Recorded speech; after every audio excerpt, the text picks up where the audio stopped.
like this. I didn't recognise it, that's fine. Nothing the other day. In the, I thought, Who's that? well, I just had to do a double take. So, did you say there's how many BTs with autism specialisation in the southeast? 9, I think. I think there's 9 of us. Specialisation. Oh wow. That's for. Hi, I'm coming. I'm just actually going to adjust the light a little bit so that we can see your screen properly. And I'll turn the light on in here. Hi, sorry, Stephen decided we should do it on one laptop. And if Stephen decides things, I try and accommodate for them because he's basically been the only support at school that I have had. Stephen, can you squoosh to the right so that I can actually get in there? Look, see? Will it? Oh, it will. Okay. It will, told you. Oh, it's another person. Hello. Sorry, I had to. Hello, how are you doing? I'm very sorry. I was Oh, you don't need to squoosh that much to the right. Another meeting that I couldn't get out of. Oh, well, welcome to another one. It's all good. It's what I was looking forward to, so it's okay. Oh, he hasn't met me. Because apologies from me right off the bat. At 12 o'clock I do have another commitment that I need to get to. Which we said last time and then went on for another hour. It's terrible. No, let's get straight down to it. I think let's definitely get straight down to it. Now, Maya, can you just introduce me to, because I don't obviously, excuse me, Stephen, that's my notepad and pen. Absolutely. Maybe we start with the introductions and you Stephen, and Gemma, Stephen and I were just telling Alice that we've known each other for many years. I knew Stephen, when would it have been? It was when you were... Let's just say 2014. Coordinator. Yes. Yeah. But that's nearly 10 years ago. Yes. Scary. That's a long time ago. So everybody knows me, and I'll hand over to Grant. Yeah, hi. I'm Grant McKell. I'm the manager of the Diverse Learners Hub.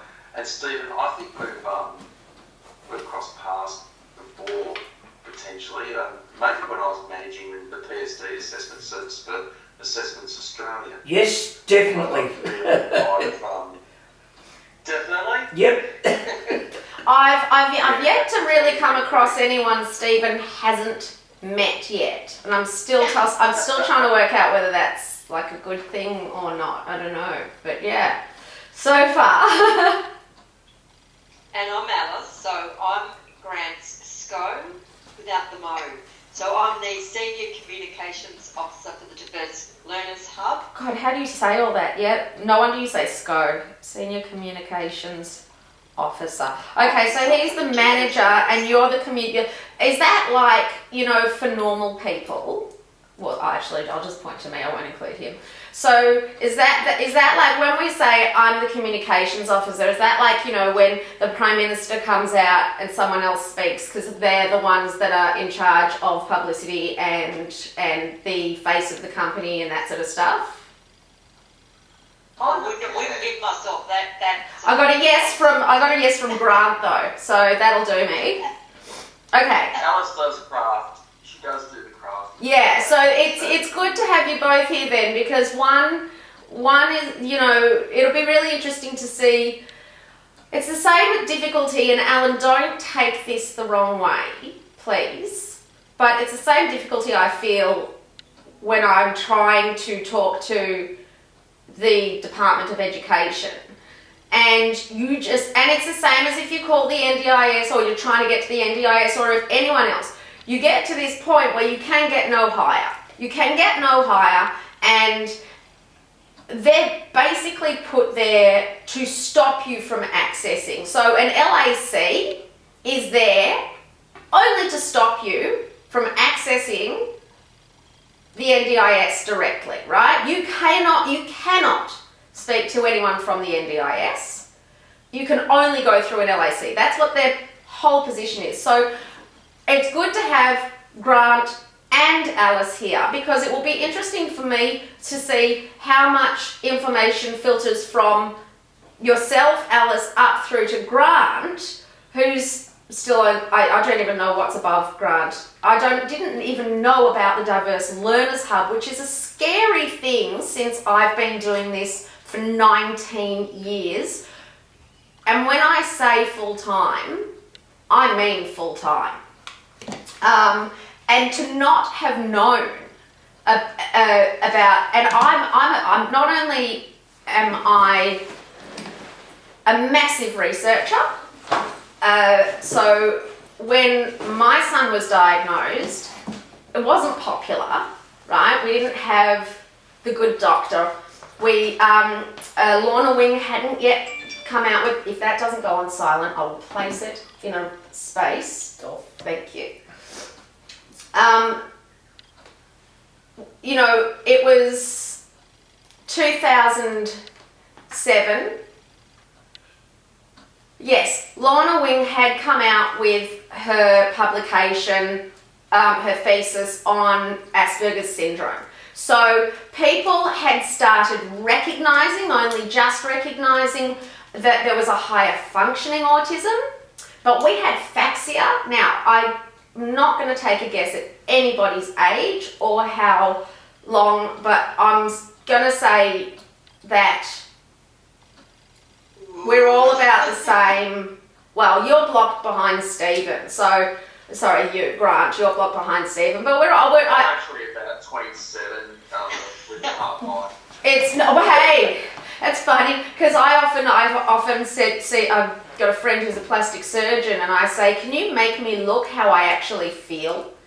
Because people think that it's easier than it is. So yeah, we had Faxia. Now Faxia was amazing for early intervention. Do we know Faxia, Alice? I think I heard you mention you have a child with autism. Is that correct? That's right. Okay. My daughter is autistic, very late diagnosis, not till she was 14. So your major issues are social and masking, right? Yeah. Yeah. So, all right. And Grant, any connections? Just I know that Alan started as a speech pathologist. Your connection to the world of disability?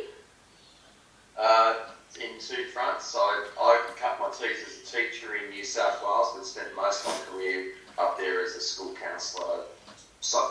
They're all psychologists. Some have got a psychology background. And I have two adult children neurodiverse, one with ADHD and one autistic. So were you behind the new? Were you behind any of the new policy that to include ADHD and dyslexia in the DIP? No, I was not. No. I was not enough to take that. I was working in an entirely different area at the time. How do you feel about it now being included? I feel good. Yeah. It's good to have a functional needs basis. Speaking of a lot of New South Wales is probably where I've had most of my experience. There was a lot of wastage when you go through a diagnostic gateway to get the support. There's a lot of wastage going through a diagnostic gateway anyway, because unless you can get funding, unless you get, and if you're going to get a result with something like either, unless it can be medicated or unless you can get funding for therapy, what is the point in a diagnosis? Because you can't access anything. So if you're ASD level 1, which I'm thinking your daughter probably is, if it's late diagnosis, you're not getting anything from it. You can go to school and say, oh, well, we recognise it and maybe we can do DIP, but you can't actually get any funding for the therapy, the this, the that, because they're too good. Oh, good. Silence. That's consensus. All right. So why don't you tell me The social, I mean, I just don't know. So Faxia was the initial program that was government.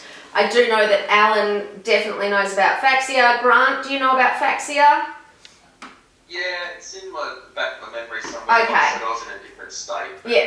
I vaguely know. And you remember Faxia? So that was the helping children No, with it autism. turned into HCA. That turned into HCA. So first it was Faxia, which I still can't spell. FCHACSIA, FHC, I can't remember. Anyway, ultimately,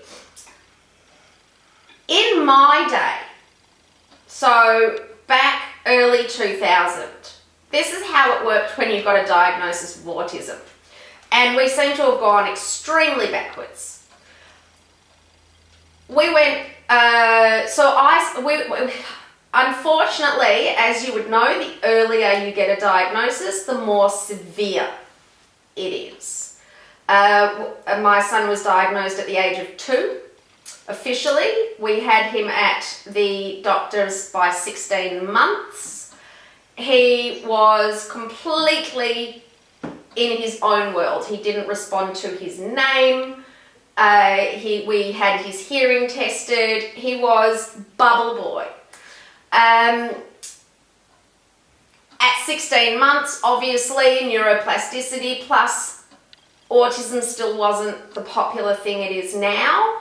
And when I say popular, it's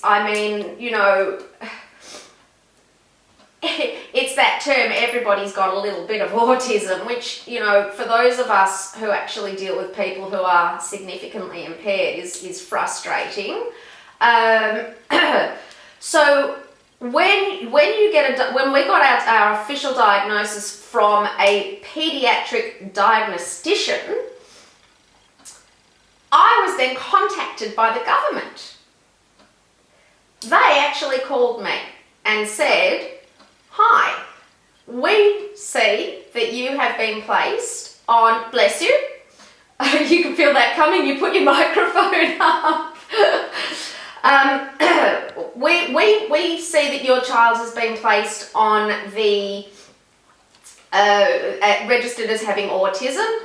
We are here to help you and tell you what is available to you, what you need to apply for, and help you through the process. This is how it used to work. What an amazing system, right?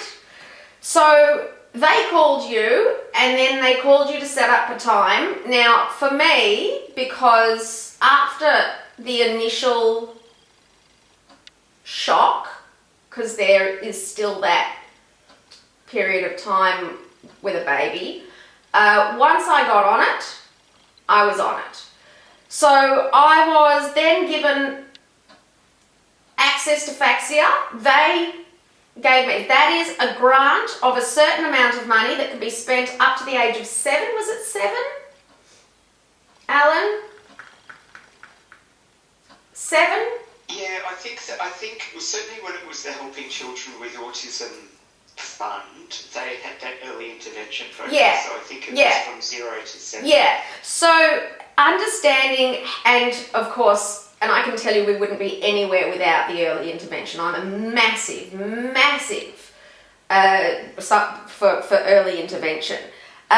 So you got a grant of $12,000 that you could spend in any way you wanted. Now, when I say in any way what you wanted, you can go down to, Food Barn and buy whatever. So I could use that funding, for example, Dr. Richard Eisenmeyer from the ASD clinic. Do we know anyone? Nods? One? No? Okay, so Dr. Richard Eisenmeyer has his PhD in theory of mind. He is probably one of the foremost. He worked with Lorna Wing when she was doing her thing on Asperger's syndrome. So he was actually an integral part of the whole concept of high functioning autism. You got $12,000. I spent a lot, and I could pay his bills with that. I purchased a trampoline. Bo did not understand jump. I had to physically teach him to jump. I was then told by the government, I was given a list of resources. The Elwyn Moray Early Intervention Program at Monash, the Elwyn Moray Early Intervention. I hated it. Might have been good for some kids. You know, when your kid is that severe, getting a bunch of autistic kids together and trying to get them to all sit around in a group is one of the most horrific experiences for a parent and the child, because they don't want to and they don't understand. And to sing the good morning song, you know, but it, you know, it was the first time I sort of learned about PECs and things like that. Then I was enrolled by 2 years, 8 months old. That's the earliest you can get into Southern Autistic School. Thank God for that school. Alan, we're going to go really deeply into this because I'm terrified. I saw that, next week we're going to go into this, but I saw that Royal Commission and that, you know, equal vote thing, and I'm worried about this inclusions program because there are children who need and deserve to have a special needs school. And there are children who don't deserve not to be exposed to some of the stuff that I've seen with my own eyes in mainstream school. Yeah, and Gemma, we have heard already from government that there will be no closing specialist schools and there will be no making children leave specialist schools. However, so that's already been, which is great, because you got to ask the question. One of the people that voted against having special schools has her child at a special school. I mean, you've got to ask some questions there. That's just, you know, there should be a Royal Commission into her. So anyway, so there's Elwyn Moray, and then there was Southern Autistic School. Now, my son wasn't capable of transferring over to mainstream school. That was the what we call the EEP, which is the Early Education Program. That's all pre what we now call foundation, or did call prep, whatever you want. So he wasn't ready to go over quite yet. And then when we did go over, it was 3 days, 2 days. And I went to each primary school. I sat down in a class with my son to see if that school was right for him. And I did that at 4 different schools. Now, not many parents do or even can convince schools to do that, but I'm a bit of a bulldog. And I found the right school. With the 7-day-a-week, 24-hour speech therapy, early intervention, I went into every one. I learned how to do speech therapy. I am an uncertificated speech therapist, occupational therapist. Everything they did, I took home. We did whatever they were working on that week, same as the school. We had a communication book. We kept it consistent. So if my concern was toilet training, then I would write in Southern Autistic School, toilet training is my main concern. Now we're 4 years old. I don't want him to be in nappy forever. If you tell me how to do this, and I'm talking, we're sliding this through bars, yeah? This isn't like a mainstream school. It's all locked down. So we're sliding this through bars, a communication book, or he had it in his backpack, and they would say, okay, well, we're taking him to the toilet every hour. So at night, when he got home, I would take him to the toilet every hour. Consistency was the key. Now, what I did when he did go to mainstream primary, I kept a communication book. I was still there meeting every day before and after with the teachers. Then we transferred over. I did not know, I don't know if you guys know the statistics. Do you know the statistics on success for children making it who are on the, I'll say the spectrum, but we want to sort of nod around the CARS 30-ish score of making it through mainstream high school. Do you guys know the statistics on that? Not off the top of my head, but No? it's low. So 80% of children who go to special school will advance up through into mainstream primary. 80%. Of that 80%, only 50% will make it from a mainstream primary into a mainstream secondary. Of that 50%, by year 10, of that 50%, by year 10, 90%, a lot of girls, especially with, and kids with late diagnoses, at year 10, they will go over to a TAFE or drop out. So we're talking about a tiny percentage that make it to year 11 and 12. Why am I bringing this up? Because in this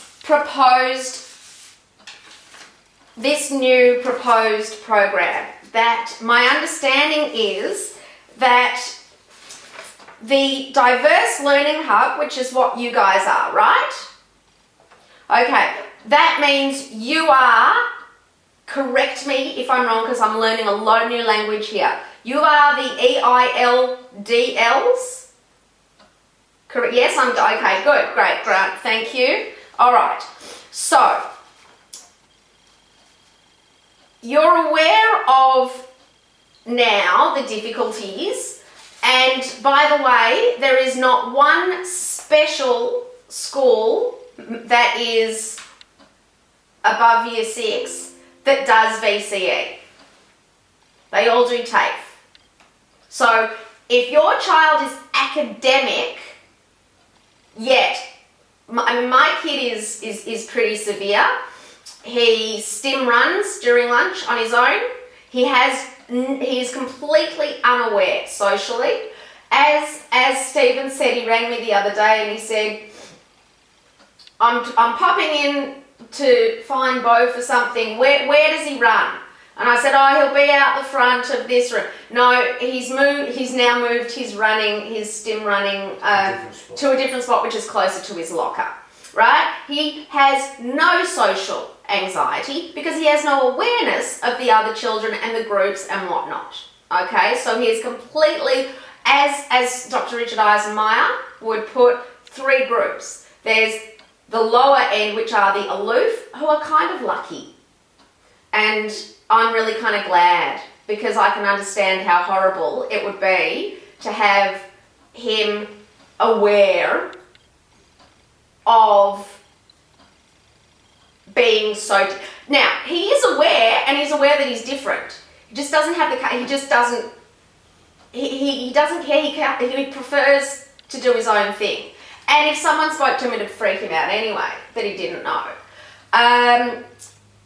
Now, here, so I don't know how I don't know about you, but my concern here, you want to create a this inclusion program, and it's you guys that are going to be working specifically with the school, correct? That's you, because the other ones,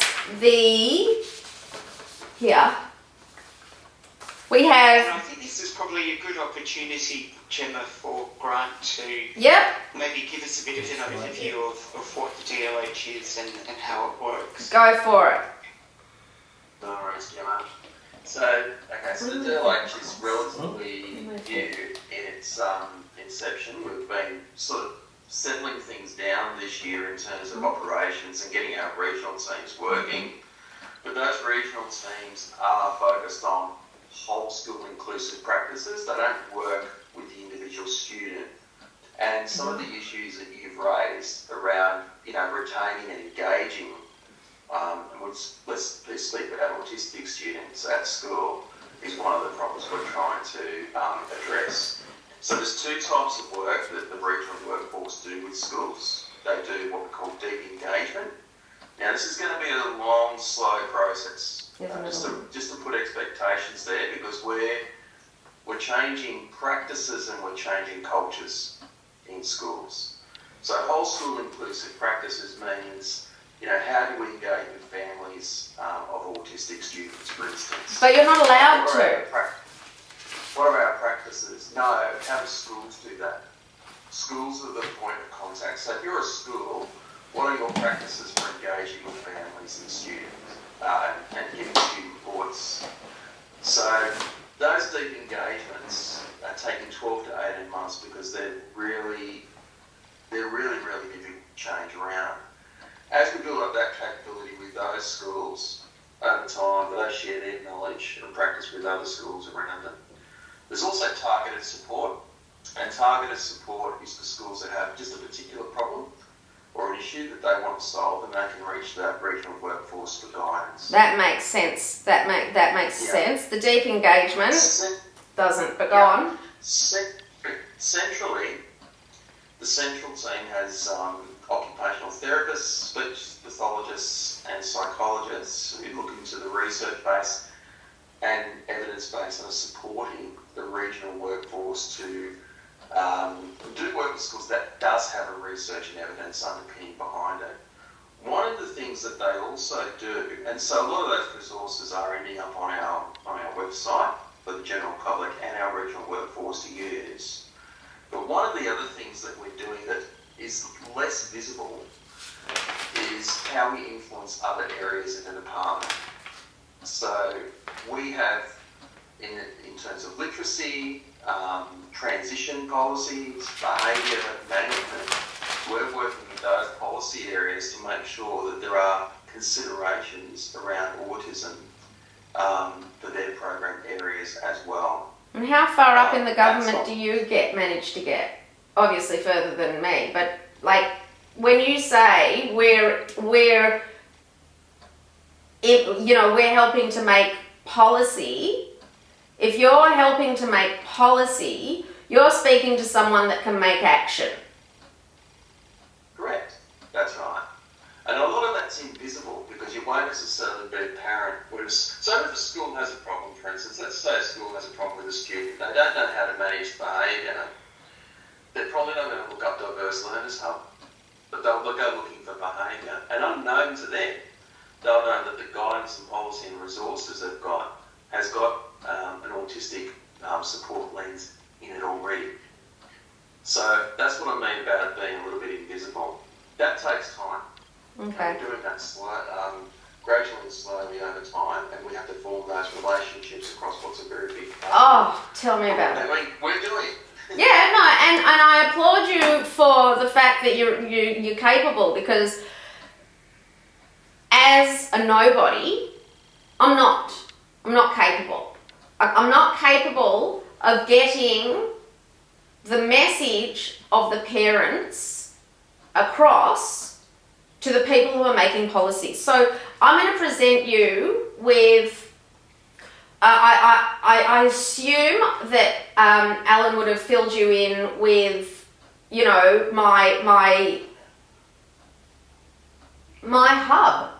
hub, for lack of a better word or best word, of people that contact me. I sent Gemma, I sent Grant and Alice a link to your YouTube channel. Oh gosh, go onto Facebook. It's far more interactive, and you will actually see what parents are asking for. And Gemma, this is actually one of the reasons we wanted to engage with you, because parental engagement is tricky for us, and I'll be frank about our challenges. Okay. Yeah, let's. We do have an advisory group of peak organisations, such as Different Journeys, Yellow Ladybugs, etc. Yeah. We're mindful that the parents that I've always been mindful that the parents that will engage with those organisations have two lenses. One, they go to those organisations when they're aware of them and have the capability to go find the information and reach out. And secondly, they go there when there's something wrong. We never hear about it's valuable for us to know what works and what goes right. So we appreciate their input, but we know that when we reach a fraction of parents through that, we know the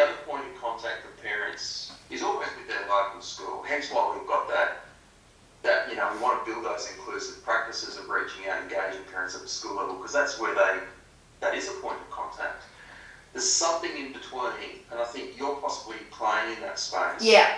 Of another cohort of parents who are disengaged from schools and who don't reach out to peak bodies and so forth. So the problem, Your insights are valuable. yeah, okay. So let's start with these advisory groups. Let's start with those, right? Let's say I have trouble at school. I'm having trouble at school. Look, the ranges of troubles are, but let's say I managed to get an SSG. Now, when I've got to say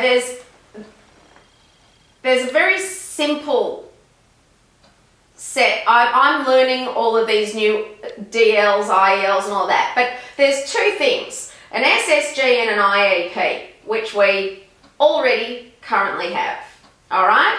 There are some people that can't even get an SSG with their school. They say no, right? So I can't go to Ladybugs and say my school won't get me an SSG.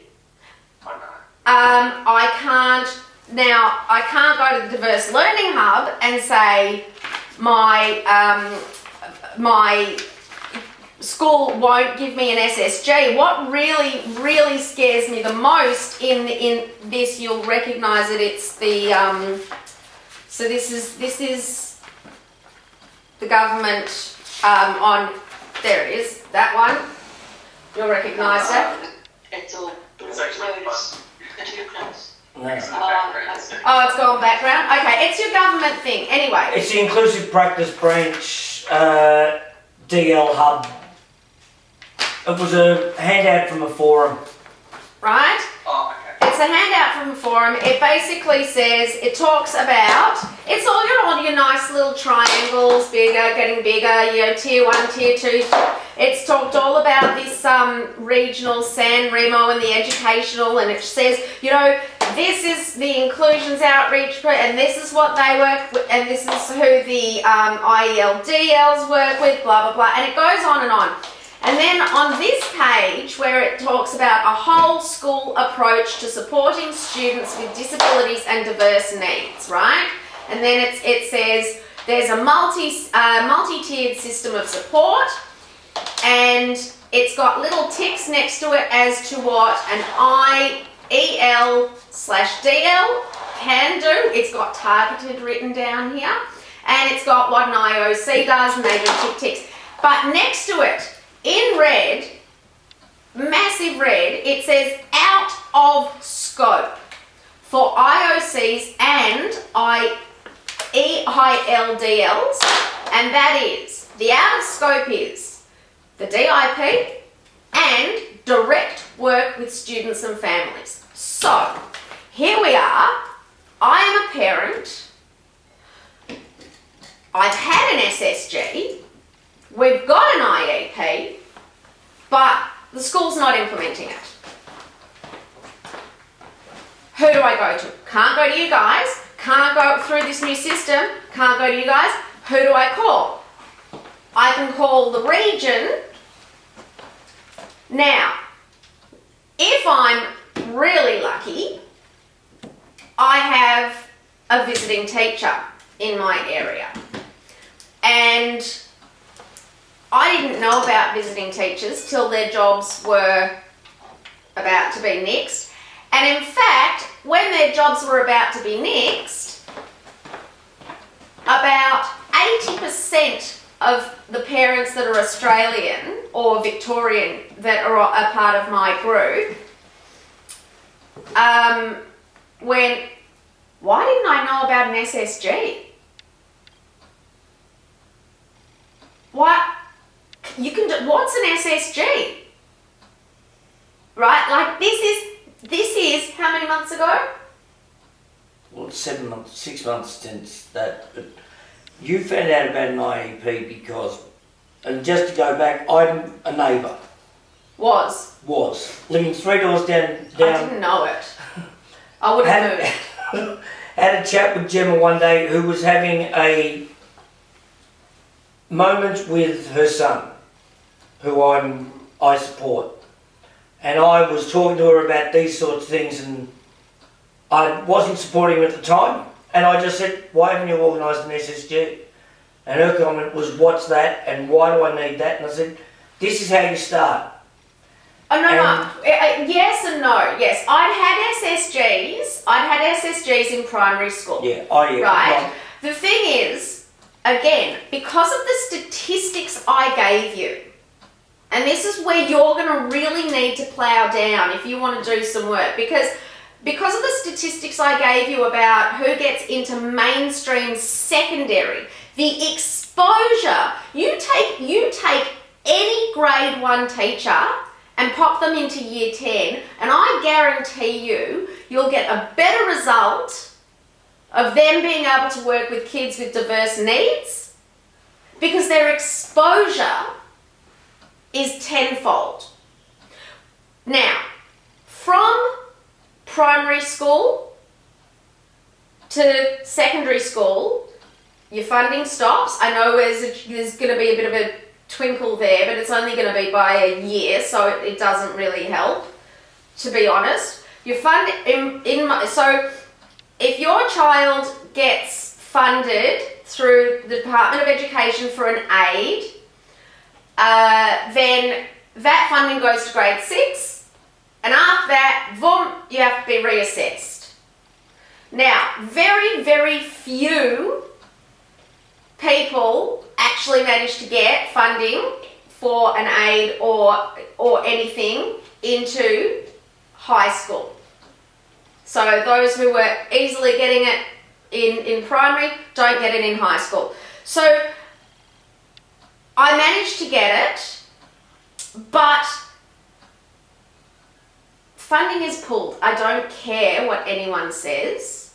Funding is pulled, right? You can tell me it isn't. So I'll just give you. I'll give you the stats. So 80% of students who are in the program for students with disabilities go on to continue to receive funding after their year 6-7 review. So that's 80%. So it's only 20% who don't. But of that 80%, the funding goes down a tier, at least. It doesn't. The average level stays the same. It goes down from an average of 2.5. There isn't a level 2.5, but the average level is 2. Is about a level 2 funding, and that drops very slightly. Level 1. Students who are to a 2.4. So overall, there's very little change in the funding impact. And through disability inclusion, those year 6-7 reviews don't happen at year 6. So this is, and that's why I was saying, I know there's going to be a twinkle, right? So we're going to change that to year 7, right? Which is this. Not universally. It'll be. Oh, you can't say shit. And also, it'll be based on the functional needs assessment. Yes, this disability inclusion profile. I'm holding it up here. Yeah. I've got it, and so my concern is this.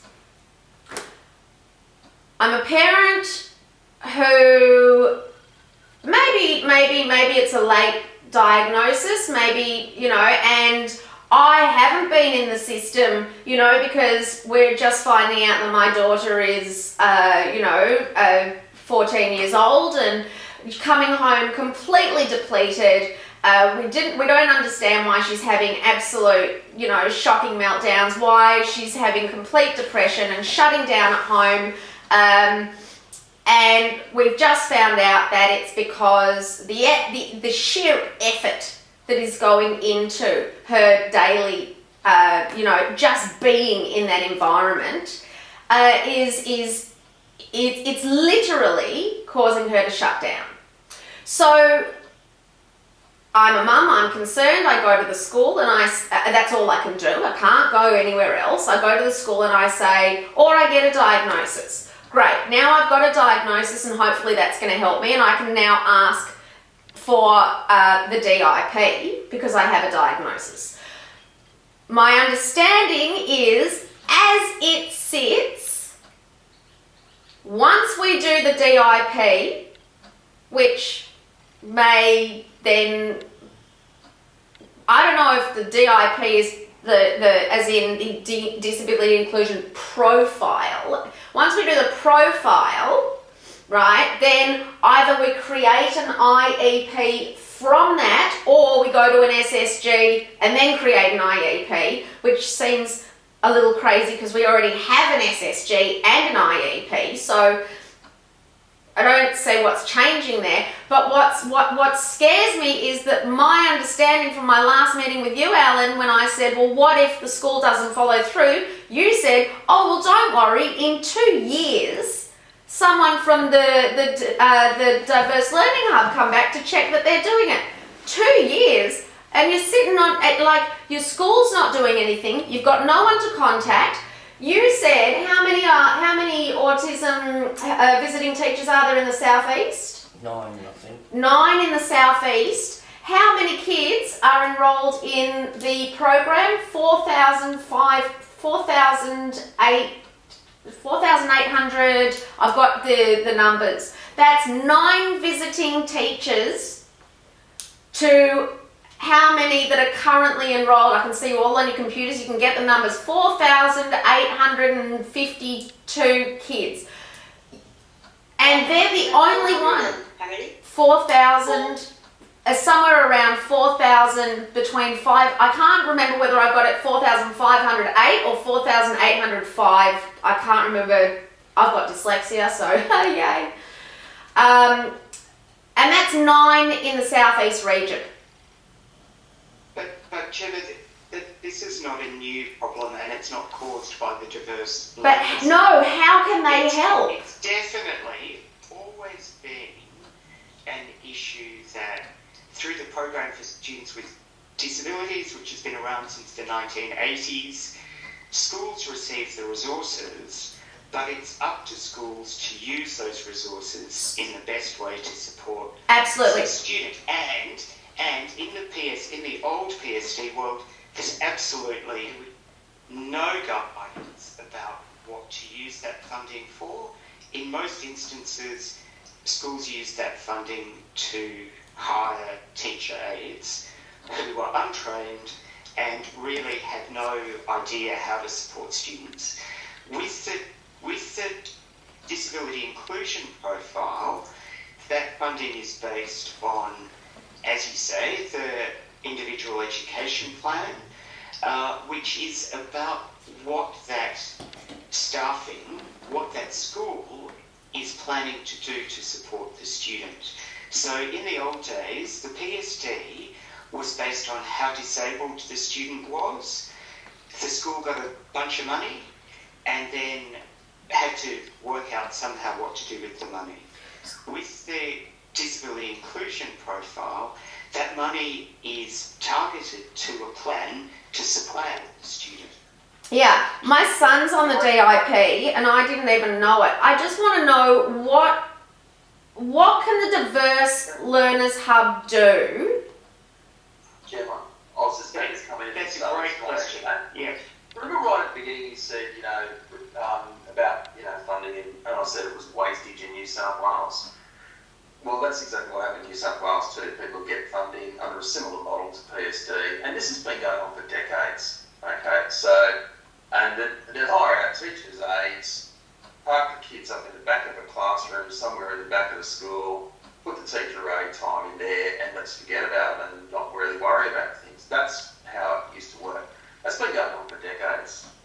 We've got a real, and I've come down to Victoria. Victoria are actually trying to do something about it, but through the DI funding. But where the Diverse Learners Hub comes in, when I first took on this job at the beginning of the year, it was explained to me the role of the Diverse Learners Hub. It's part of disability inclusion, but if we just do disability inclusion that goes to functional needs, and you're going to get funding on functional needs, what's going to happen?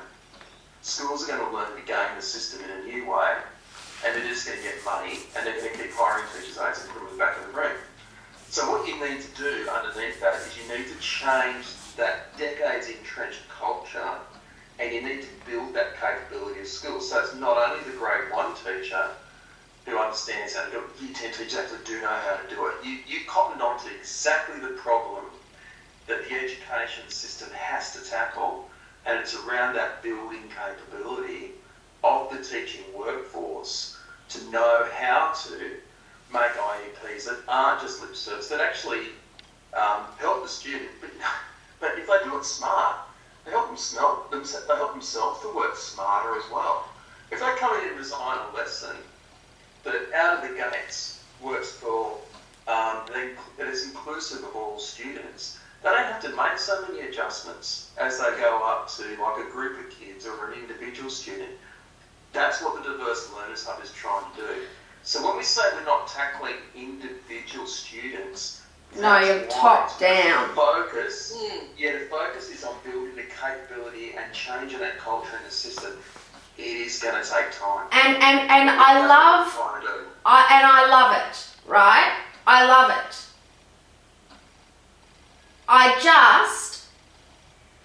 I love the concept, but at the moment that's all it is. And right now what's happening is we are screaming. Let me give you a really honest to God stock standard day of my day, which by the way, this is not a plant. Like, oh God, I don't even know if you're going to, no, it's all background. That's my whiteboard. Yeah, that's our whiteboard that we have for my son, because when he started, he was so overwhelmed. When he went into sort of around, now I kept him down in primary school because I knew that although academically he could do it, there was just no way that he could manage from a social level. So here's my stock standard day.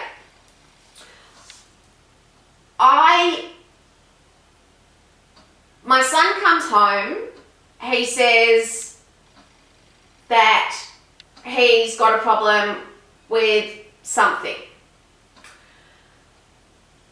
I don't know if the miscommunication is his or the teacher, or if he's misunderstood the teacher, or if he's right. Okay, I need to find out what this problem is. Okay. Sometimes it's him, sometimes it's the way the teacher said it. So we went and got him a dictaphone, right? So I'm emailing the teacher. Each teacher, he's only got 6 teachers this year, right? I am in contact with each and every one of them on a weekly basis. I have a dictaphone. He sits front seat with his dictaphone to do his work. If there's any miscommunication, and because he can't dual work, when the teacher says write something up on the board, he's copying it down, and then the teacher is demonstrating and explaining. And because he's missing that demonstration completely. It's not there. So we have a dictaphone. These are all I find ways around. But if I wasn't talking to the teachers, if I wasn't having regular SSGs, regular IEPs, then I found out, even after I met Steve, I didn't really understand what a visiting teacher was. He said, I'm a visiting teacher. I said, I'd love to do an interview with you. And I said, what actually is it? And he said, well, the first thing I heard him say was, I work with the schools, the parents, or the students, depending on what's needed. Sometimes you need to work with the students. Sometimes you need to go in, have a look, and work with the teacher and say, look, this is, you've got to realise that when you say this, that's not happening. Or sometimes I have to work with the parents because there's a child who is not toilet trained, and they want them in mainstream school, and you got to just go, guys, like, I don't know what this perception you have of needing to be in mainstream school, but there's a place for you, So there is this one position that I see at the moment where if I'm having trouble, I ring the region. Now, I've rung the region numerous times. Originally, the school did not want to keep my kid down. Department of Education does not like keeping children down. There are children that really need to be kept down. The school wouldn't let me do it. I had to. They said it was the region that wouldn't let. I rang the region. The region went, "What? What are you talking about? I don't know what they're saying." It ended up, being a whole fight. I got my kid to stay down, right? I didn't know about Stephen being a visiting teacher or what visiting teachers were until, was it year 10 or year 11? Year 10? Year 10. So I did it on my own with the school through year 7, 8 and 9. Now, I am a rare individual and I can be your best friend. I always try to be the teacher's best friend. I try to make a connection, but I am emailing, I am communicating, I am in that school as much as I'm allowed to be. Not many parents get to do that. If there's a problem and the school is not, what is really scary for me and where the problem is right now is I love the concept that we're going to train people and aides aren't, you say the aides aren't qualified enough or they're not. Surely there's got to be some of that funding that can go into a position where we are getting kids out of school, out of teaching school or wherever it happens to be, and we are training them to be visiting teachers. And we're opening up those jobs because my fear, I don't know what kind of support, Alice, does your daughter get? And have you had an SSG with the school and has she got an IEP? No. No, she's 21 now. Oh. But we had a terrible time in year 8 and 9 when it really... Yep, that's the time. But I sent her to a Montessori school and it was perfect fit. Yeah, see, whereas Bo, unfortunately, would be better off in a Chinese prison where, he's told to stand up at 3:42, sit down at 3:42 and a half, move, pick up a pen at 3:43 in 3 seconds and write down this and then do that. Montessori would have, that free-spirited thing wasn't an option for us. The kid had a periodic table on his wall from 5. I had to go through BCE. What can we do from a diverse learners hub? Okay. What about you guys? And Gemma, just saying, I need to go in 5 Yeah. minutes. But in terms of, I think it would be really good, clearly the Diverse Learners Hub and disability inclusion haven't done good communications with parents. They really haven't, I think there are some really good things happening and, so, as you say, some really great ideas and great intentions, but it's not filtering down to parents in classrooms. And I think it'd be good just in the next 5 minutes just to have a talk about that. Yeah, would it be possible, Grant, to create a position with, I don't even know what the Diverse Learners Hub is. Honest to goodness, I don't know where the funding comes from. I don't know if you're a private company. I know nothing about it.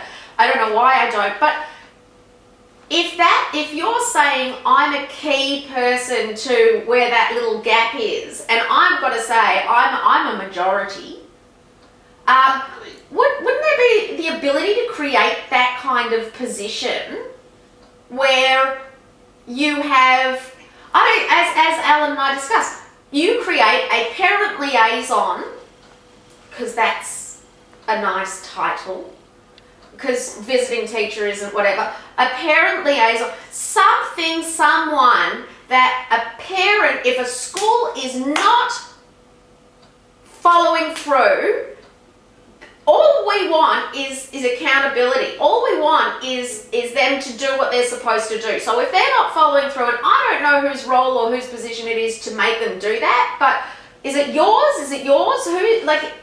It's I think they're called regional disability coordinators. Yeah. Yeah. And they are, So- and we're going to be meeting soon. Donna has sent a couple of dates to Gemma. Yeah, it's next Friday. It's next Friday. Nicole's not there. Marie De Silva's coming. Michelle De Silva, I should say. Yeah. Michelle De Silva. So what? So is it not within the scope of the hub? No, This- it's broader. No. It's part of the broader disability reform. Yeah, our role's quite specific.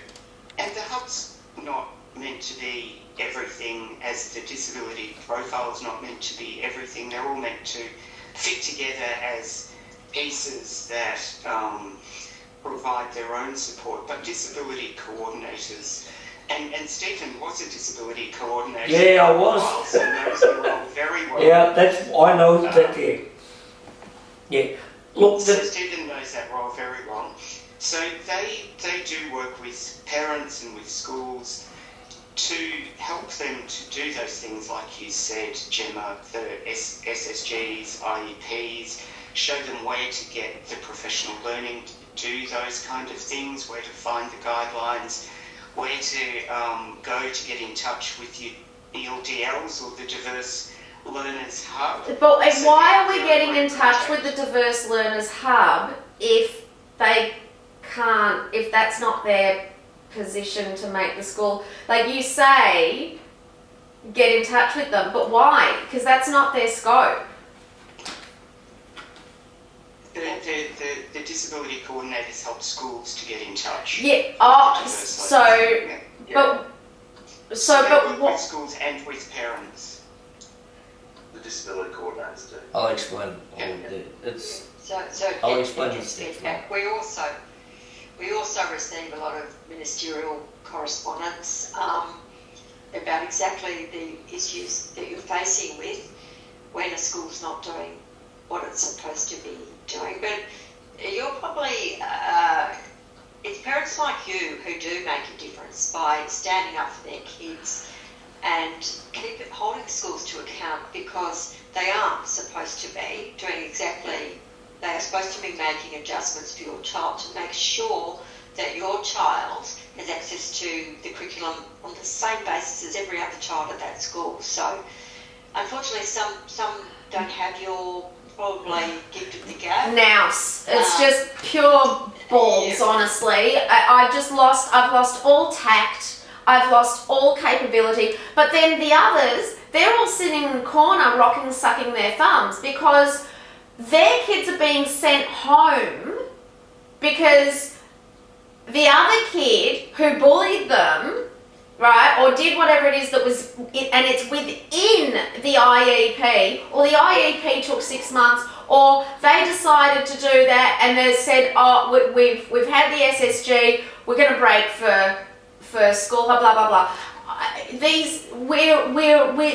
We're getting to a rowdy, desperate position, and what I'm getting from, like, I'm still just getting no's everywhere. I understand that the coordinator can get in touch with the hub. I'm not really sure why they would do that, but they can get in touch with the school. So what the hub does, what the ELDLs do, as Grant was saying before, they can work with the school to assist the school to be able to do all of those things that they need to do to include students. Yeah. Alan, You just can't make them do it. Particular student, if that issue around a particular student is probably indicative of broader issues at the school that needs some sort of structural change, and that's where the hub works with the school. Yeah. Yeah. And the problem isn't the student, it's probably not the Just- school. Yeah. just to explain, Gemma went through her day, etc. I'm not going to go through my day, but what happens is, and as you guys have said and acknowledged, Gemma's hub is terrific and it's a great communication thing. So she's got a whole lot of people that contact her in relation to, this is my child, this is what's happening, what do I do? She then flicks it over to me. Well, it Because depends. the problem we've got, and the problem that I know we've got, and as I said before to Alice, is PDHI VTs in 4 regions. Okay. See, Grant. Yeah, I'm very sorry. Yeah, no, I'll send you a message. PDHI VTs, not in every region work with ASD. No. And so you've got different people, different areas. If you're in Southeast, you're lucky. If you're in Northeast, is you're not. screwed. So Northeast has None. Oh wow. They don't look. Now, I need to go as well, I'm sorry, but Yep. look, I think it would be good for us Alice, to... could you- We'll meet again, Gemma, in... I know we're meeting. Alice, is there a way that you and I can just do? So we, have an email-y thing. We don't have to do this whole one-on-one. I But like the meeting because it's two-way. if you like it, I'm happy for it. I'm dyslexic. I like to talk. It's all genetic. It all goes down the line. Eventually, someone wins the pool.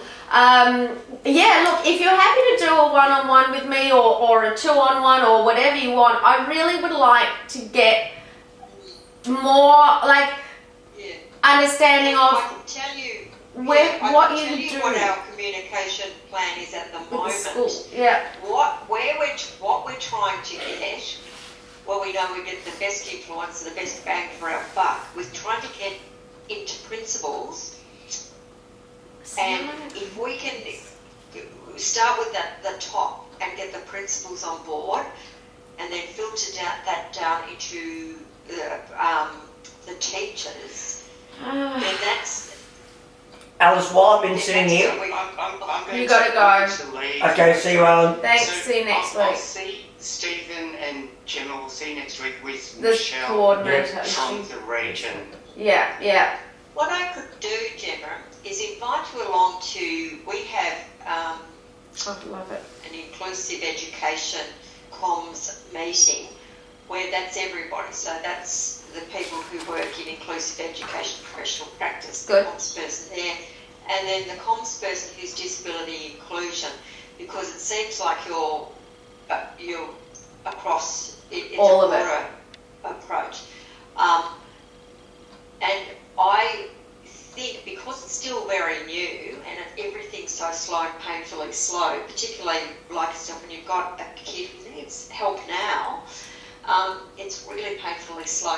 But the idea, and they did a lot of research to see how can we help the most children, Yeah. and we can't do that one child at a time. I just think But how can we do that? Getting those principles. on when board, see that's what scared me. influence. Actually, when I heard that about what I was in the meeting with the actual. Well, she's not the Natalie? yeah, she's not the what's her Natalie Hutchins. yeah. Hudson, The yeah. minister. Yeah, I was in a meeting with her, and this was, and she That's was. how this all came This is about. how it all started, because when they started saying they were going to nix the visiting teachers, Oh, who could have thought that was going to be a good idea? well, Honestly, as soon as they mentioned that, as a former journalist at the age, I said, oh my God, that's Well, the Age contacted Don't me. touch disability and don't touch teachers. The Age contacted me as well, and I'm still in contact with them. But when she said, she said this was all about, going through the principles and whatnot. And I get your concept of working head down, and it makes sense from a theory point of view. Here's the problem. It's going to take 20 times the amount of time to start with the principles, because she said, I've met with all this principal and this principal and that principal, and they didn't know how to do this, that and the other. You know what? If my kid needs help, the last person they're going to is the principal. Now, granted, the meeting that I was in, I was the only person representing autism. Everybody else was blind, was speech and blind. What do you call it? Speech, blind or deaf. Yeah, because you've either got the Vision Institute or the Deaf Institute. Right. So what they did was they informed a couple of VTs that this was happening. So the PDHI had no representation in any of these meetings. So we then handed it out to the parents who were going to lose out. And when I spoke to the minister, and she spoke specifically about this principle, starting with the principles and talking to the associations and all of those sorts of things. And she was saying, I was shocked by how few principals knew, how to deal with some of the equipment and this and that. And I thought, I don't want my principal knowing how to change the batteries on a hearing aid. I don't want my principal to know. I want my principal to do what he does, and that's work at the budget and make sure the staff is there and blah, blah, blah.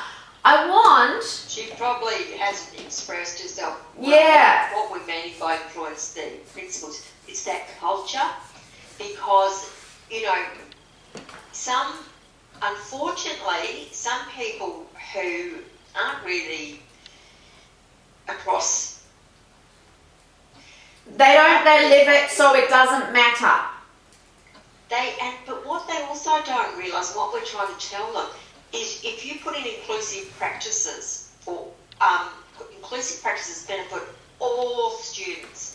They're essential for students with disability and additional needs, but they actually benefit all students. If you have teachers that are trained in explicit direct instruction and generally inclusive practices, your whole school lives. That's your right. plan results for the whole school live. Your behaviour improves for the whole school. There's all these things that all the research shows them. And once you start showing them what the benefits are for them and their whole school, then they really start to get on board. It's the understanding. It's a similar understanding of those visual timetables. Visual timetable that supports the student using it, but all of them. Yeah, so why aren't we looking at, out of curiosity, you're at a ministerial level, whatever, why aren't we looking at doing this at university level? Exactly, that's right, and that's another thing, and Grant, when he talks about infiltration, we've only been around for a couple of years, but that's the other thing. It seems like like backwards. Teacher education, and Yeah. but the thing is, the evidence has always been there. It's just how slow it is to get through things, because on the one hand you've got universities that are teaching our teachers, but it doesn't always match what they need on the ground in the classroom. So there is that disconnect, and that is another area. So it has to be, there are so many prongs, and you have to basically attack it on all levels. But disability inclusion, as you say, those specialist schools, if I had a heart attack, I want to go to the specialist ward where I'm dealing with cardiologists. I don't want somebody to tell me, oh yes, but this doctor, this generalist doctor has been also trained in heart, as well as this and this and this. I want a specialist. So I've always said you need that. I wouldn't be where we are. We wouldn't even be making we wouldn't be in mainstream school at all if it hadn't have been for Southern Autistic. And everybody there was so keen to get out. And I was so keen to bloody stay because we had 2 teachers for 8 children and everything. And, you know, I think those people that are doing that and the people that want to work as aides there, that's your capture, right? That's your catch point. You have people, you have a qualified teacher and then you have an aide, and you have a lot of turnover in there because that is hard work and it is poorly paid. And if you can capture those people and place them into mainstream, or train them up and do whatever, that's your capture point as well. It feels like everybody's playing pin the tail on the donkey and no one's getting it actually where it was supposed to be. And again, every meeting I have, every time I'm trying to plow through this, and every time, no matter who I speak to, everyone's saying, well, it's not our role to do that. And more people, more parents end up on the floor sucking their thumb, just going into complete breakdown. And more kids, like you say, that year 8, year 9. Dr. Eisenmeyer, who I did an interview with, you would love it actually. If you go into the interviews section on YouTube, and you'll see it says, I think there's one about masking. There's one about mainstream, and he says it is that year from year 8 to year 10 that keeps him in business, right? That's what keeps him in business. So look, I would love to go to this inclusive ed comms. I want to see more of like the puzzle pieces that are fitting together. I'm just still not seeing. I still am not seeing the one piece that everybody's asking for, and I don't understand why. I don't understand when we say, and you agree, visiting teachers are the answer, but no one is putting $1.6 million or $4.4 billion into creating more visiting teachers. Now, Alan will say, you just can't get someone with that kind of, variety, with that kind of, that's the point of the funding. Give it to them. Make a new role, put a higher pay price on it, and say, we know you're a teacher, if you want to become a visiting teacher, we'll put you through this training. You go and shadow under the current ones, and we create what everybody is screaming for. Nobody is listening to the screams. The screams are visiting teachers. There's masters in inclusive education. I think that's what you need to be a visiting teacher. Would that be Yep. right? Yeah. Yep. So they do but offer it's those. not that.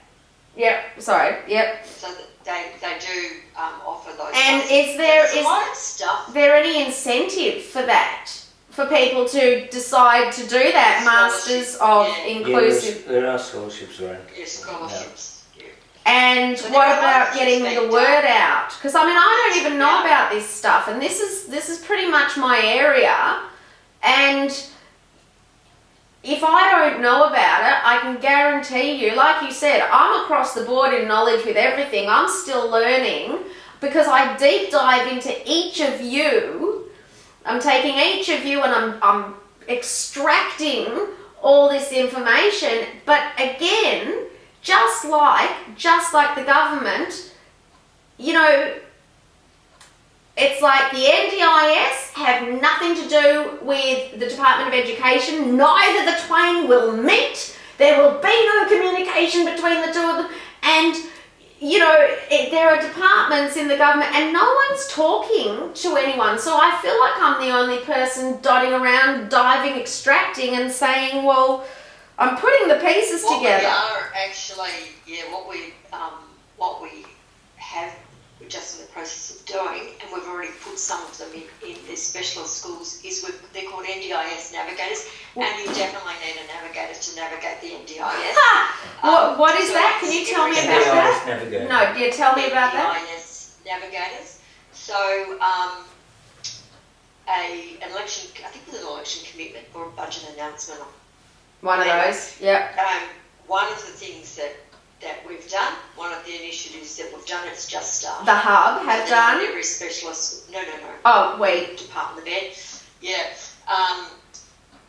through the Victorian government, has provided funding to put an NDIS navigator in each specialist school. So I think we've got about 20 already. So Which about 20 or 25. And so that would I don't know, equate, that would, if in normal people speak, that would be like when we get a support coordinator.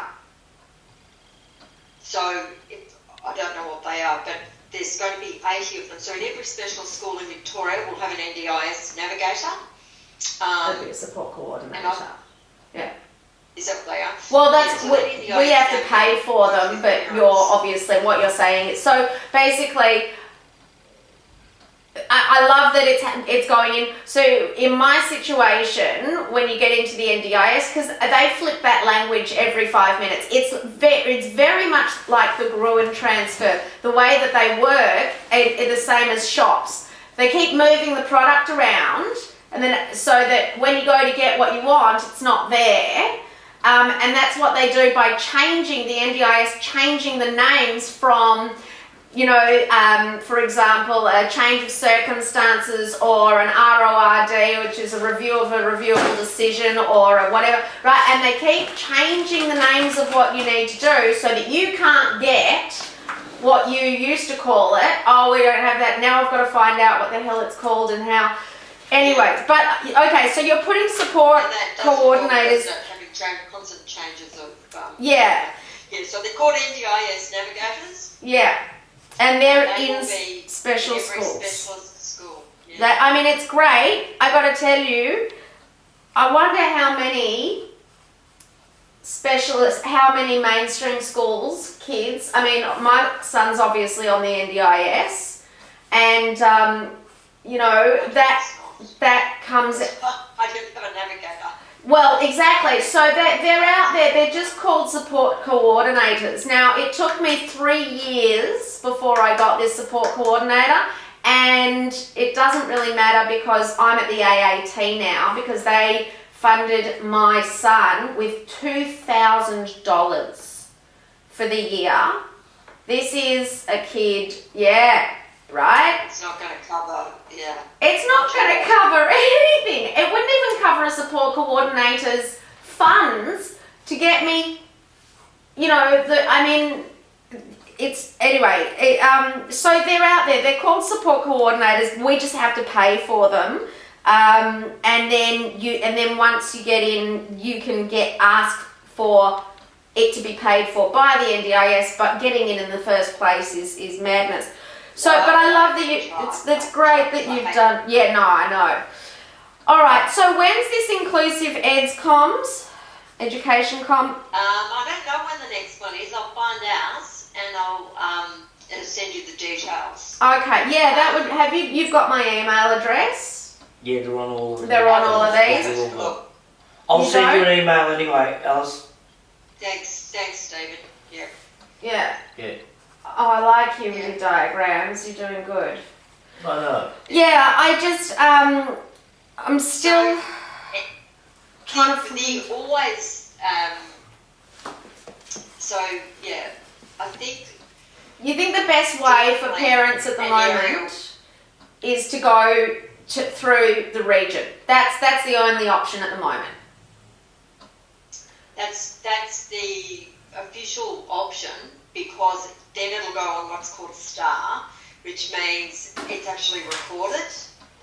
So anytime you ring the region, Goes on start. so there's a telephone number. You ring the region, Yeah.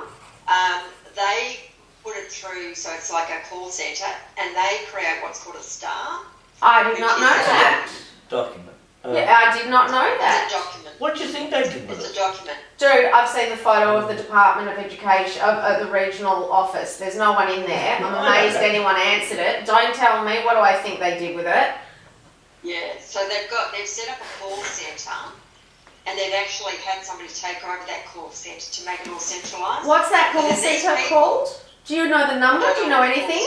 Like, can we... it's- Yeah, the there's number just of a them. number for the region. Yeah, can you work on that? Because that's information I can at least give out to people and say, You call the region. If your school's not doing what it's supposed to be doing, you call this number, yeah, and then they triage it. So they'll triage it to the regional disability coordinator or whoever it needs to be triaged to, and then I'll so go to they're that. the ones that actually deal with it, and it goes on a register.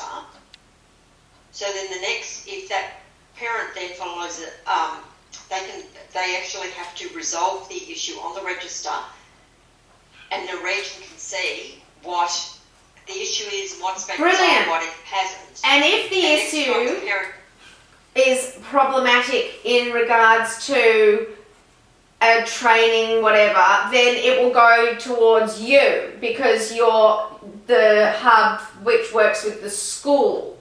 As in, if it's a problem... So the Diverse Learners Hub basically creates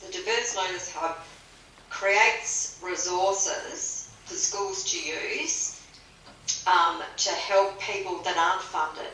So in other words, most of your parents probably have Yeah, they got funding. individual funding. And they're still not getting Diverse help. Learners Hub is like, yeah, I know. Diverse Learners Hub is like for the missing middle, for those kids who aren't eligible for funding. Where previously ADHD was not, and that sort of thing, and the dyslexics Yeah. and the... Yeah. So the Diverse Learners Hub, they've got, I know Grant said plural, but there's one psych, there's one OT, and there's one speech. You can imagine how busy they are. So what, and they Basically send it to advise. schools and They invite the ELDLs, and the ELDLs, or the regional workers, is the ones that are school facing, they work with the schools. with the teachers. Yeah, I hate the word they work with the schools because I see the schools as students and you guys see the schools as teachers, and you know, I just hate the word schools because it makes it feel like the kids are getting something, but they're not. Because if at any point it doesn't filter down, it doesn't, you know. This is the problem, and I think the problem is going to be there, unfortunately, for a long time. It's going to take a long time for them to resolve the issues. But as you say, you've got to start with your initial teacher education. So it's the workforce. You've got to skill up the workforce. So who's responsible for changing that program? The teachers' teacher program. education. There's actually, I think there is a unit. There's 2 units in special ed now. 2 units now. There's 2 units they do in special ed. They have to do, Across across the board. So there's 2 units. So, all right. I the best information that I've gotten out of this is this staffing. It will at least make parents feel like they have somewhere to go that is, you know, like you said, the school has to be accountable.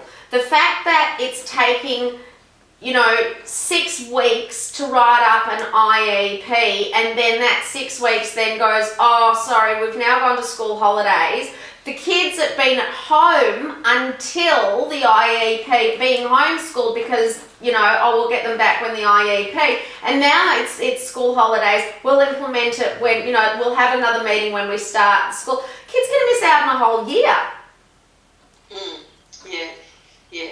So all those things, it's going to take let's face it, it's going to take a long time to address. And even though 1.6 billion for disability inclusion is a lot of money, it's not enough. It's not. It's nowhere near enough.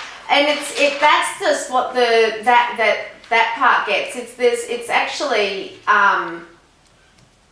Yeah, so 1.6 billion, and it's 400 million that's going to the schools. But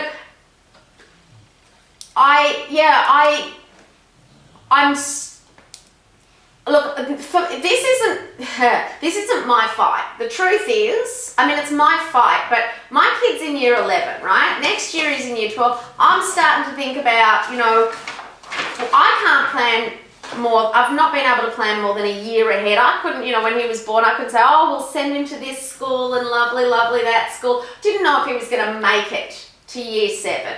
Didn't know if he was going to make it to year 11. Still don't know if he'll make, I know because I'm doing it. Stephen's there. The teachers, the school, we are all on board. The communication is there. Whether that's happening with any other student there or not the way I am, I don't know.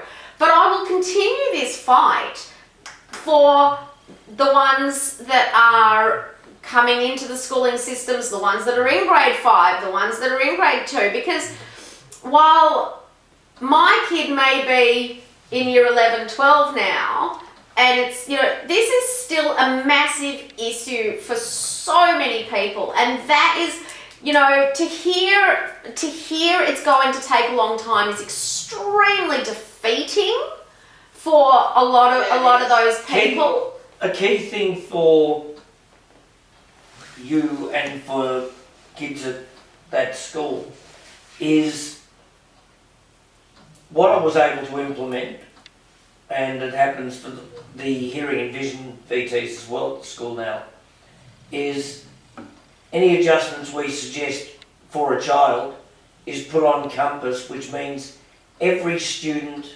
every teacher that sees that student gets that information and knows And it makes them accountable. this works, this doesn't. Yeah. I mean, there it is right there. Like, we've just solved the problem, but no one's hearing it. I just don't understand. Yeah. I mean, look, we can discuss things when you're looking, and I'll say, hey, there's nobody here at the moment. What are you going to say? Oh no, look. Excuse me, 2 seconds. Alice and I both know going from top down is great. The VTs, we know amongst ourselves which inclusion coordinators, Schools are on board. which inclusion coordinators are really good, which teachers are really good, who are the ones you want your kids to work with. And that's where you need to tap into those keys. Yeah. Yeah. All right. So you'll Makes a difference. you'll let me know. Stephen's going to send you my email address. I'm just a normal person. I don't have a .com.au. I'm just a Gmail girl. Yeah. Right? Like, I'm not an association. I don't know why. I don't know if I was put on this earth to fight for the little people. And if I was, I should have been provided with a lot more Valium, because I don't know why I'm doing this. I don't get paid for it. I'm not going to be getting anything out of it, because by the time you implement whatever program down the track, my kid's not going to be independent for the next 10 years, hey? The dyslexic one, what? Yeah, no, you were talking about yes. So have you just got the one child, or have you got... I have 2. It was like having twins. I was pregnant with my younger one when Bo... Oh, that was an amazing birthday. On my birthday, Bo got his diagnosis. My husband was diagnosed on the same day by the same diagnostician, which answered a hell of a lot of questions, but was very helpful. So my younger one, who's ADHD undiagnosed, because I'm not going to put him on any medication, so there's no point. He is dyslexic, and he can get on the DIP for that if he wants to. But even if he didn't, I know Steve because he worked with, so if he's having trouble at school, I'm so active. He's only in year 8. I'm so entrenched in that school. I actually created, because I was on the Victorian Billiards and Snooker Association, the board, I actually created a sports program for the school, the state school my son goes to, because my eldest son he's that kid that was the sports. He was the water boy. You know, he couldn't cope with sport. Being outdoors, ball sports terrified him. Team sports, people yelling, running, everything. It was just a nightmare. He would have rather been in the library studying. So I actually implemented a snooker program where kids with disability, females and males, could all play on a level playing field, right? It's a quiet sport. It's not, you know, and I put in 2 full-size tables and 5 little tables and created a whole, and I'd love to start up like an inter-schools program and start where kids with disabilities actually have a sport that they can play other than mathletics or the mathletes or whatever they call them. You know, I've actually been so, you know, entrenched in my school and making changes and working with the principal and working with the assistant principals, and, you know, I am the Diverse Learners Hub within my school. So for that, it works well. It's just that, you know, not everybody has a me at their school or a Steve at their school, and I get hundreds of messages daily, some stories that are just that I have to pass on to Steve, because I don't like some of them. I just think, what? I don't even know what you can do. But with some of the information, the star, that's great. I didn't know about that. You know, there's all this stuff that I'm going to learn, and it's brilliant. You know, I can pass that on to my people, where accountability is so important. They aren't doing this, they haven't done this, it's taken this long. Right, get onto your region. We'll get that number, blah, blah, and I can give them, I can direct them and say, yes, there is something you can do. Until we can do more, this is what you can do. But again, if you're in the northeast region, I mean, yes, you can do a star, but God, what are you going to do? Who are they going to send? That's why we're talking next week. I know. But it's great to know. You're the first person that's even mentioned that to me, and I've been already with Alan and, you know, all these people about all this stuff, and no one's talked about accountability, how to make those schools accountable. So that's lovely. I really appreciate it. Yeah. That's all right. Well, look, I've just sent Steve the media release. And I've passed it on. Yep. And he's passed it on to you. So you now know about the stars. But yeah, it's just, and I will invite you when I know when the next comms. Really appreciate that. Thank you. So you can, you know, and also how it all give us works. a bit of advice as how we get messages to parents too about what supports are available and how to, you know, what are they? Do they read the age? Probably not. Do they? Well, that's what Alan said. He was like, "Oh, it's all on the government website." I'm like, if you think that I am trawling through the Department of Education website while my non-verbal kid is banging his head into the wall, literally from stimming or missing things, were you here when he hit the curtain yesterday?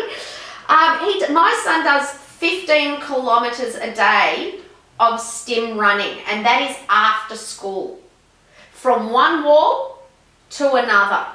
We Fitbitted him. Jeez. Yeah, that is stim running. We've had to have operations and surgery on his feet because when they're stim running they can't feel it. Yes, you gotta go. We're holding people up. Anyway, I appreciate your time incredibly. Thank you so much. And this is the first meeting I feel like I'm walking away with. I have something. You probably could have bloody told me about that after all this time. It took her. All right, so we'll see you again soon. Thank you later. so much. Bye-bye. Bye. Thanks, Gemma. Bye. Bye. Okay. Okay.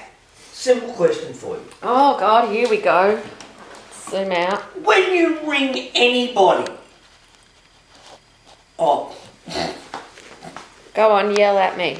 I'm not yelling at you. No, I want to go on, yell at me. I'm not yelling at you. When you ring any organisation, they take a note. Even if That you is ring not Even if true. you ring Coles, they will write down your complaint. Even if You write your own complaint and you don't even know if it gets through to anyone. on a star it gets tabled. We don't know that. We don't know that. Listen, number one, I'll be very happy to bring up that photo that you showed me, and you yourself said, I'm amazed you even got through to anyone at the region. Yeah, don't laugh away. Right? One part of you, I don't know if you've got like dual personality problems, but one part of you says, oh yeah, you know, we've got the star, which I don't even know what it means. The other, is this a phone number? The phone number I've got. Can The phone number is 1800 338 663. So that is for the Department of Education. Okay, so it's not a When region. you ring that number, it will say for Southeast Victoria, press. Oh yeah, I've done For that. Northeast Victoria, Yeah. press. And then it says, your calls are Monitored. recorded and monitored for Yeah. coaching purposes and other things. And so they are kept. So okay, so do you think who has access to the star? The way the star works is, and I know a lot about it because I was an RDC. Move that way. The way the star works is phone call comes through.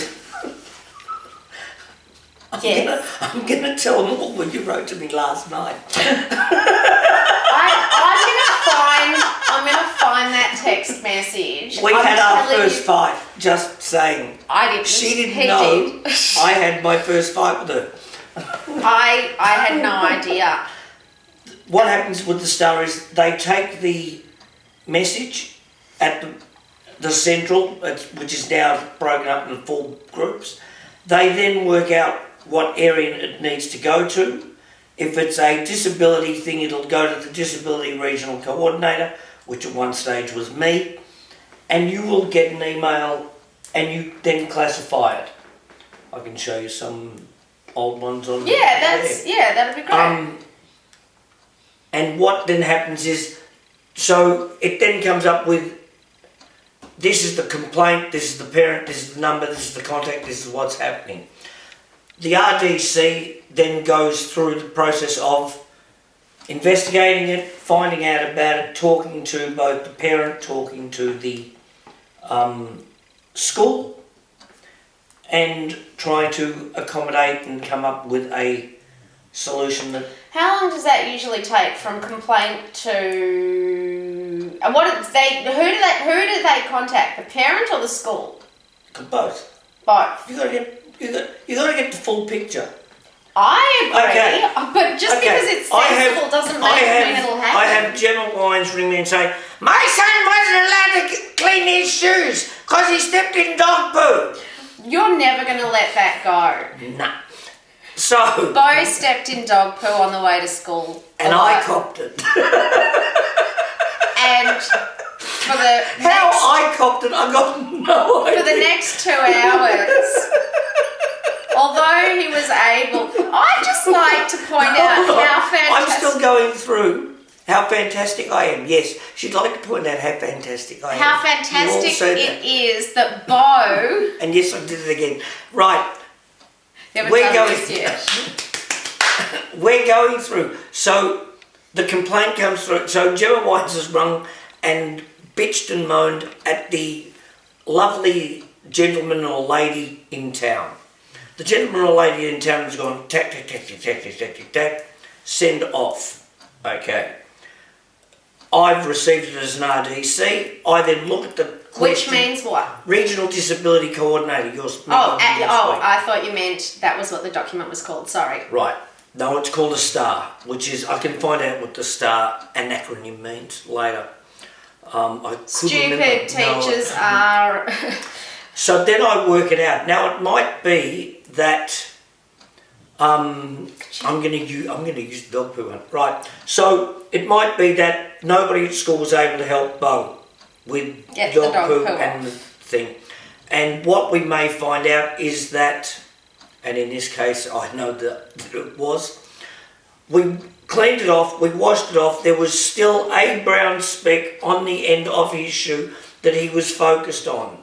Now if he's still focused on it, nothing else is happening. Nothing else is happening because he's still focused on that. Now, he's gone home and said, I've got dog poo on my shoe. Didn't anybody help you? No. And the reason he said, no, I'm not saying Bo would say that. I was but there are kids that would. Oh, yeah. Didn't anybody help you? No. Because I've still got, it's still a speck on my shoe. Okay. Yep. Right? I see what you're going to see. Okay. So the thing is, whilst the school know he was helped out, the mothers or the parents have got the information that they weren't. Which is so they've gone off. And so what the RDC then needs to do is work out how do we solve this solution. Now that's an easy one. The difficult ones are my child's having trouble, my child's getting suspended, my child needs an IEP, those sorts of things. Okay, why aren't we doing it? Why haven't we had it? And that's where the RDC would step in, and I'm talking with my hands again, but you are terribly. I don't think so.